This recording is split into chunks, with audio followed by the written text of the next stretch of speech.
guys, today I'm going to be sharing with you my fangirl favorites for March 2021.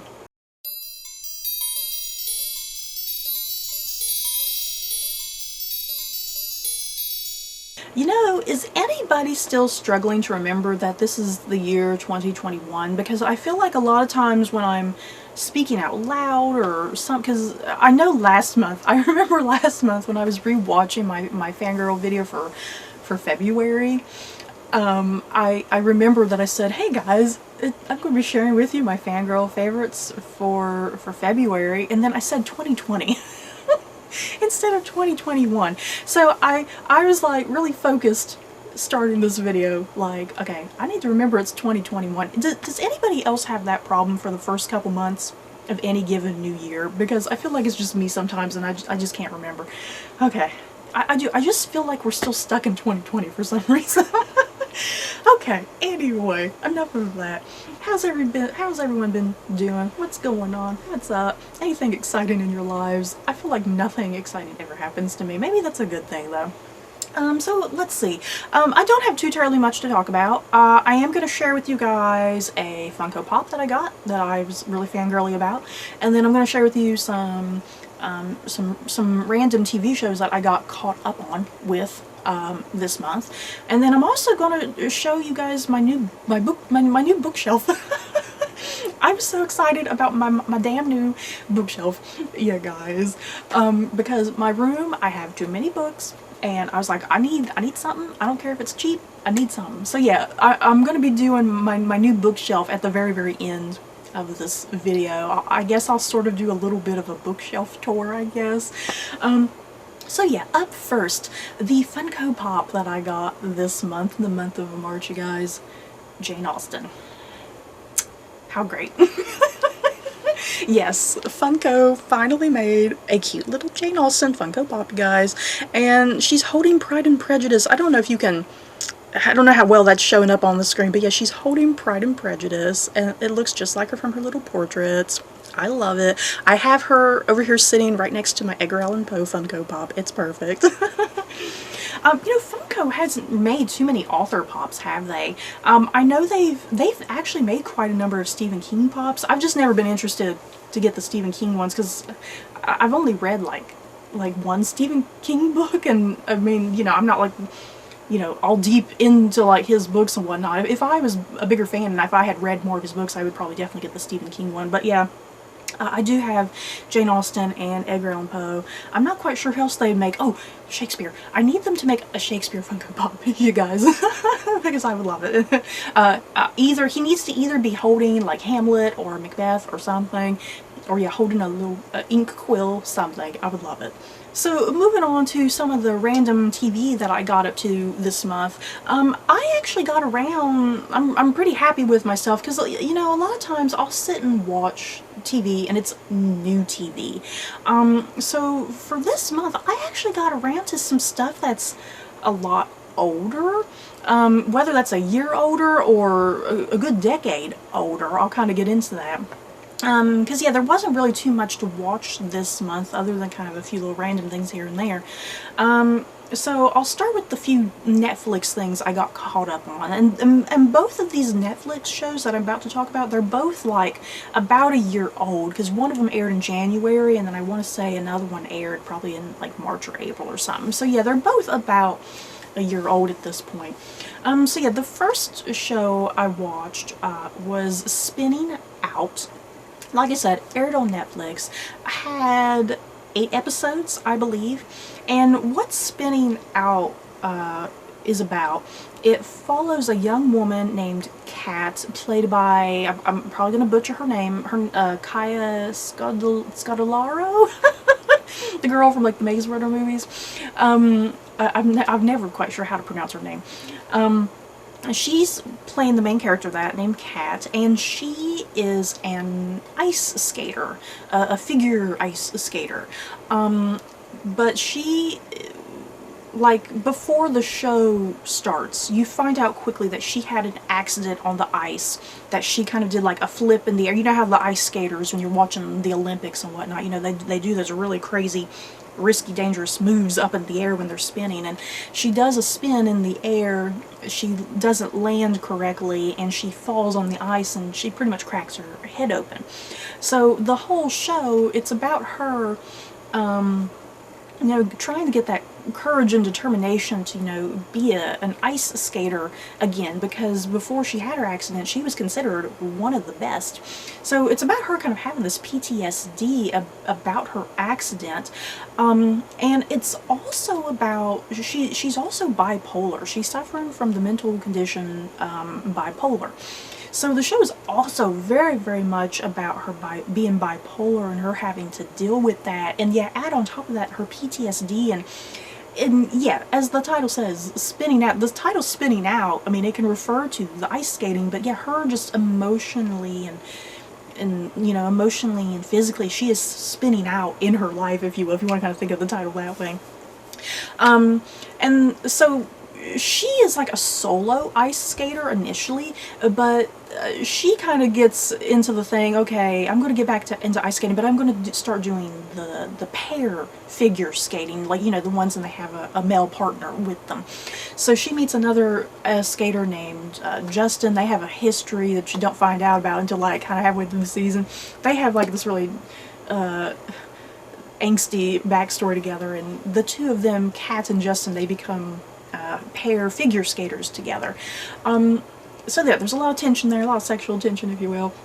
And I just really love this show. I was pleasantly surprised with it. It's a contemporary show with young people, and that's, a lot of times, that's normally not the genre I gravitate towards, because if you've spent a lot of time on my channel, the genres I tend to gravitate towards historical fiction and fantasy, and, you know, the occasional like science fiction and stuff like that. I hardly ever get into like the contemporary, like younger people genre, if you will. But yeah, the reason I watched this show, I mean, it was kind of primarily for Kaya Scalaro, however her name is pronounced, because I do really like her as an actress, and I was also just really intrigued with the whole thing of the world of ice skating, because during the, you know, every whatever with the Winter Olympics or whatever, my favorite sport that I love to watch has always been the ice skating. I like watching the solo performers, and I also just really love the pair performers and whatnot. That's always my favorite sport at the Olympics. That's for the winter, and then gymnastics for the summer. So I was really intrigued with the concept of this show. I didn't really know too much about it heading into it. And the show is, it's about kind of this, the cutthroat, brutal world of ice skating, the rivalries, the tension, the pain, the suffering at times, because it's, you know, you'll see some of the people and, you know, the injuries they've sustained, you know, their feet aren't in that great of shape and whatnot. And yeah, the big thing that the show was working up to, and that's the thing with the show was cut short. It only got one season, and Netflix canceled it. But at some point in the show, they were referencing, hey, we're going to make it to the Olympics by 2022. So I think this show was intended to have at least 3 seasons, because it originally aired at the beginning of 2020. So yeah, had it been renewed, there would have been a new season here in 2021, and then it would have finished up in 2022 to coincide, you know, Winter Olympics or whatever. So it's like you definitely got the idea where this show could have possibly headed, and it's a shame, because I think there was a lot of great potential to this show. And yeah, I mean, it was exploring a lot of interesting things. It was exploring Kat having the PTSD from her accident, heavily exploring the fact that she has bipolar. Not only her, but her mother does. And yeah, the cutthroat world of, you know, trying to get to the Olympics, essentially. So I love the whole premise of the show. I thought it was just really, really interesting, and I'm sad that it got canceled, but I'm still glad I did watch this first season, because I think you can watch this first season, and it ends in such a way it's not too much of like a cliffhanger, you know, if you're worried about that. But I do recommend spinning out if that sounds like your sort of thing. If you love Winter Olympics, especially ice skating. And then the other Netflix show that I got around to, like I said, this has been out for about a year or two, if I'm not mistaken. I got around to Letter for the King, you guys. How to describe Letter to the King, or Letter for the King? It's a fantasy show, and I mean, it's kind of in that same realm of something like Lord of the Rings, or the Chronicles of Narnia, or Game of Thrones. But the big thing with this show, it's definitely more like something like the Chronicles of Narnia, if you will. It's definitely more that than Game of Thrones. It's like that more type of fantasy. For kids, because the show is more focused on kids and teenagers and young adults, if you will, because yeah, the show has no graphic violence. There's no blood in the show, you guys. There's pretty much barely any blood in this show. There's no sex scenes, there's no cursing. So it's that type of fantasy show for kids, you know. Instead of having your kid watch Game of Thrones, have them watch Letter for the King. But yeah, Letter for the King, as I've been going on, it's a fantasy show primarily focused on kids, teenagers, young adults, however you want to think about it. We follow a young boy named Churi, played by Amir Wilson, who is Will in his Dark Materials at the moment. So yeah, we're following this young boy named Churi, and he's not very good at like sword fighting and, you know, kind of doing the manly man things that he's supposed to be doing. You know, he's training to be a knight. His dad is upset with him, like, you're never going to be a knight, you're not, you know, you're not a man, you're not a proper man, this and that, you can't even fight, do this. So the whole show is basically a coming of age story for Churi, you know, that, you know, just because he's not the strongest and just because he's not the biggest, you know, it doesn't make him any less, you know. So he's trying to become a knight. He kind of gets in this group of other kids becoming knights, as you know, in training to become knights as well. And through a series of events, Churi, he stumbles across this man who has a letter, a message for the king of this realm. But the man has been like injured. He can't deliver the message himself, so he hands over the message to Churi. So it's up to Churi. As the title of the show says, he needs to get this letter to the king. So the whole show, it's only 6 episodes, you guys. I can't believe how much they were able to tackle in 6 episodes. The whole show is him, you know, starting here, and he needs to get here with this letter. And of course, there's dangers and obstacles and other people that get in the way. And he has his group of friends with him. He runs into this young girl that helps him. Of course, there's the villains that are after them, because the villains kind of know what's in this. Well, I don't think they necessarily know what's in the letter, but they know they need to get it from this boy before he delivers it to the king, you know. I liked the show. I did really like this show. If you go on IMDb, the rating on IMDb is like 5.9, something like that. It's not highly rated. It doesn't have the best of reviews. But I did still like it. It's not perfect. Sometimes the CG effects can be a little wonky, but it's like they don't have that budget. You know, they don't have that budget like Game of Thrones did, you know. And the acting I don't think was particularly that bad. I mean, there were some parts like the acting wasn't that great, but for the most part, I mean, I liked it. I thought the story was cute and engaging. I fell in love with the characters, which is important. I wasn't bored with them. I like all the main characters. I like the villain in this. The main villain in this show, his name's Viridian, and he's like a young man as well.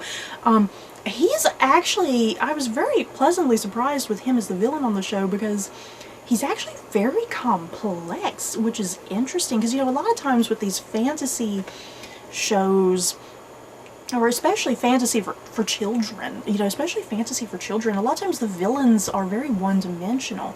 So I was very pleasantly surprised that the villain in this show, he's very, very complex and has some very interesting motives. So I appreciate that, because I do love a good villain, you guys.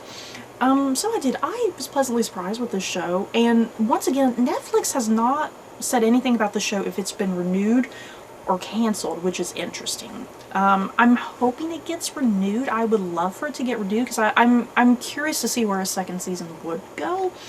So yeah, I recommend Letter for the King if you've not seen it already. Like I said, if you love the Chronicles of Narnia and Lord of the Rings especially, because yeah, if you're looking for Game of Thrones, yeah, this is definitely not Game of Thrones. It definitely is more in the realm of something similar, more similar to Chronicles of Narnia and Lord of the Rings. But yeah, I recommend this. And then the other two shows, they come as a combo here that I finally got around to these two shows, you guys. And that is Pillars of the Earth and World Without End. Both of these being adaptations of books by Ken Follett.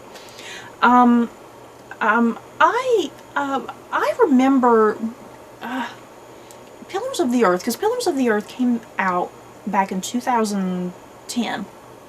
And somehow, because I think at the time, because I didn't have like Stars at the time, because it aired on the Stars network originally. I didn't have Stars at the time, but we had like a Stars like free preview. You know, like it ran for like a week. You know how some networks, you know, HBO will sometimes occasionally do this. You know, they'll have like a free week or a free month. You know, you can watch stuff and to get you interested before you do purchase. It's like Netflix, you know, before you get Netflix, you have your free month of Netflix, and if you don't like Netflix, you don't have to pay for it the next month, you know. So I remember Stars having like a freebie, you know, a preview for like a week, and I remember The Pillars of the Earth airing that week, like I said, back in 2010, and I remember seeing the very first 2 episodes of this show, but then, yeah, of course, the free preview ended, and I never got to finish this show, you guys. So finally, because I did recently purchase Stars, because Stars is having this really nice promo for like $5.99 a month, and I was like, yes, you know, especially because I pay for a couple other things too, so it's like I need something cheap. So I was like, you know what, I'm going to take advantage and I'm going to watch The Pillars of the Earth and World Without End, because it's kind of a sequel companion show to it, and I'm so glad I did. I've always wanted to go back and watch Pillars of the Earth. Like I said, I only watched like those first 2 episodes back when I had like a free preview of it, and I was always so devastated I never got to finish it. But yeah, I feel like I'm rambling, you guys. What are these shows about? Like I said, they're both based off of books by Ken Follett. So up first, Pillars of the Earth. Pillars of the Earth is about, it takes place in like the 1100s, like definitely a good 100 years like after, you know, William the Conqueror. He won England in 1066, and so yeah, it's pretty much a good 100 years kind of after William the Conqueror. So we're in the 1100s, and it follows this town of Kingsbridge, and the local church, whatever, has like burned down, and they need to build a new one. So it's kind of this, it's this epic tale of rebuilding this church, but making it, you know, bigger and more grand, you know. And not only, on the surface, that almost sounds a little boring. On the surface, it almost sounds a little boring. This show is about building a church. But this show goes so much deeper, you guys, because then it starts turning more into like Game of Thrones, if you will. You start getting the evil characters who are corrupt and they're ambitious, and they're out to destroy this town of Kingsbridge, you know, for their own motivational, you know, their own gains or whatever. So you have your good characters, your protagonists, who are, you know, they're good people. They're just trying to work and make a living. They're trying to get this church up, and yeah, they all have kind of their own issues and dramas going on within like their own families or their relationships, and then yeah, then you have like because the current king at this time would have been King Stephen, and I feel like I learned a lot of history, you guys, because it's a time of history. It's a time of history that was known as the Anarchy, apparently, and it was a time when King Stephen got the throne, but the throne really needed to go to King Henry II's daughter. In the show she's called Maud, but I think in real life her name's like Matilda or something. But in the show she's called Maud. So there's like this rivalry between Maud and King Stephen, you know, okay, who should really have the throne here? Because she was the daughter of King Henry II, and King Stephen was really, he was only the nephew or something like that. I hope I'm getting all the history correct, you guys. So yeah, she should have technically really had the throne, so then she could pass it down to her son, you know, which her son does get the throne at some point, because he becomes Henry the the Third? No, or do I have that wrong? She was the daughter of Henry the First. I think I had that wrong. She's the daughter of Henry the First. Her son becomes Henry the Second. Do I have that right now? I think I do. Too many Henrys. So there's also all that. There's all the monarchy problems going on between Stephen and Maud and whatnot. And for the most part, this show is definitely really strongly about, you know, just the corruption and the greediness within the church and whatnot, because this, seriously, Pillars of the Earth has some of the best freaking villains. Yeah, guys, these people are despicable, but it's like I love to hate them because they're just so good at their villainy. So yeah, I finally got caught up on Pillars of the Earth. I loved it. And yeah, who's in it? This cast, you guys. Especially, like I said, it came out back in 2010, so yeah, a good decade's gone by, and a lot of these people are a lot more famous now. Yeah, it has, like, Eddie Redmayne and Haley Atwell, who are definitely a lot more famous now. Yeah, it has Rufus Sewell and Donald Sutherland and Ian McShane. There's all sorts of people in this show, you guys, and I just kept getting, my mind was blown because like every character was somebody I knew. I mean, even Sam Claflin, I didn't know Sam Claflin was in this, and I was like, oh, Sam Claflin. So then yeah, the next show I watched, it ties in to Pillars of the Earth. It's like a sequel or a spin-off, if you will. World Without End is what it's called. But, like I said, Pillars of the Earth took place in like the 1100s. So then we jump up to, is it the 1300s? I want to say the show jumps up to the 1300s. So now it's, we see that that King Edward II has been usurped by his wife Queen Isabella of France. So she has given her son Edward III. He is now King of England and whatnot. So that's the time period we're at. We're with Edward III, and we're getting that start of the 100-Year War, and also the plague. Yeah, guys, the Black Death. It's coming. So that's what World Without End is primarily about. We're set during that reign of Edward III. We're getting the wars, the 100-Year War and whatnot, and yeah, a large chunk of the season is the Black Death arriving, the plague arriving, and yeah, a lot of people dying. And it's a very horrible time in history, just the amount of death and just completely wiping out the population pretty much. Yeah, if you think the coronavirus is bad, look at the Black Death, because it was way worse. This World Without End, it still takes place, like with Pillars of the Earth, it still takes place in the town of Kingsbridge. But yeah, now the church is complete. We see it in all of its grandeur. And yes, some of these characters are like descendants of characters from Pillars of the Earth and whatnot.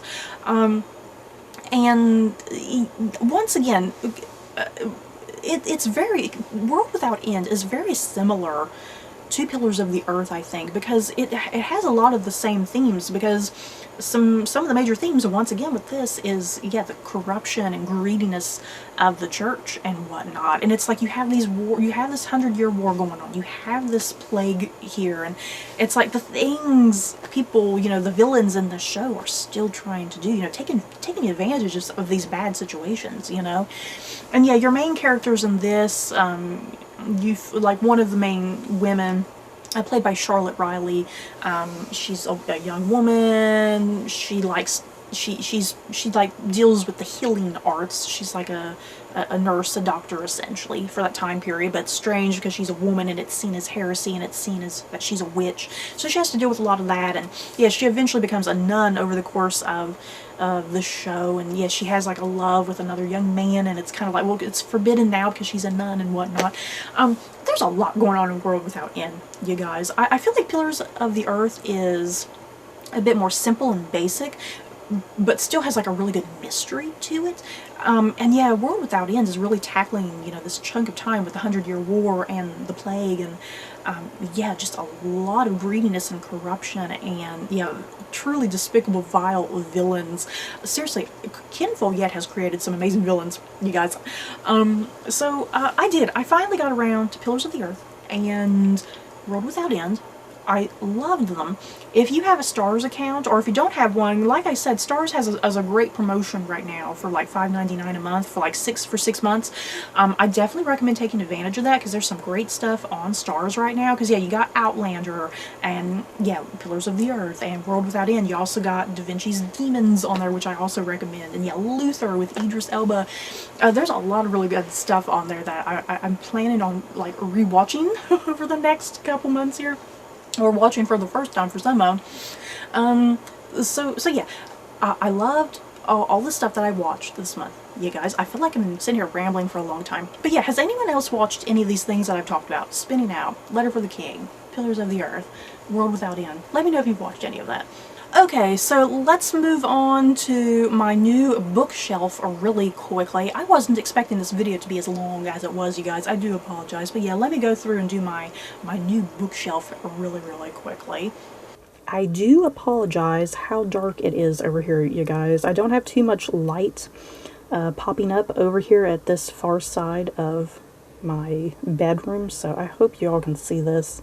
Even if I turn my bedroom light on, it's still gonna be very dark over here because my bedroom light's like way over there. So yeah, this is my new bookshelf. Just kind of go down like this.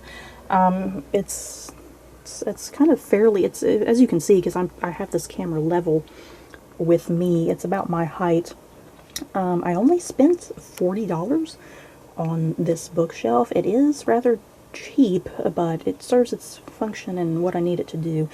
So yeah, I feel like I'm just sitting here. I'm not sure what I'm supposed to be looking at here. But yeah, here on the top part of my bookshelf, I do have like this cute little 101 Dalmatians figure here that I got for Christmas, actually, and then have some Lion King plushies, a Snoopy, a lady, the Grinch and Max, and one of these little things here, and a bunny, and yeah, an alien back there from Toy Story. So yeah, that's kind of what I have here on the top, because I didn't want to put anything too heavy up here.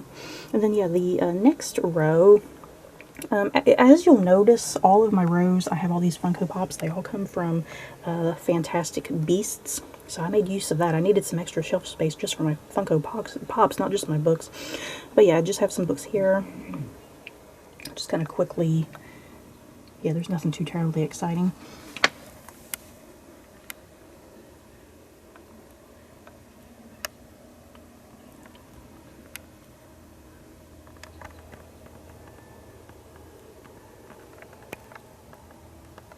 Yeah. Yeah, you can see I'm way down here at the bottom. I'm tilting the camera now. But yeah, that's about as exciting as it is. I just really needed some shelf space, you guys, especially for paperbacks. That's primarily all I put on this shelf, was just paperbacks, because, you know, like I said, I only spent $40 on this thing. It's fairly fragile, so I was a little worried to put hardbacks on here. I was afraid it would like collapse. So you guys, that is it for my month's of Fangirl favorites. In the comments below, what has gotten you guys excited in the month of March? I don't care what it is. It could be books, movies, television, music, video games, anything that floats your boat. Just share with me down below. So that's it for this video. Don't forget to like, comment, and subscribe. And if you like this video, you may like these other videos. Bye guys.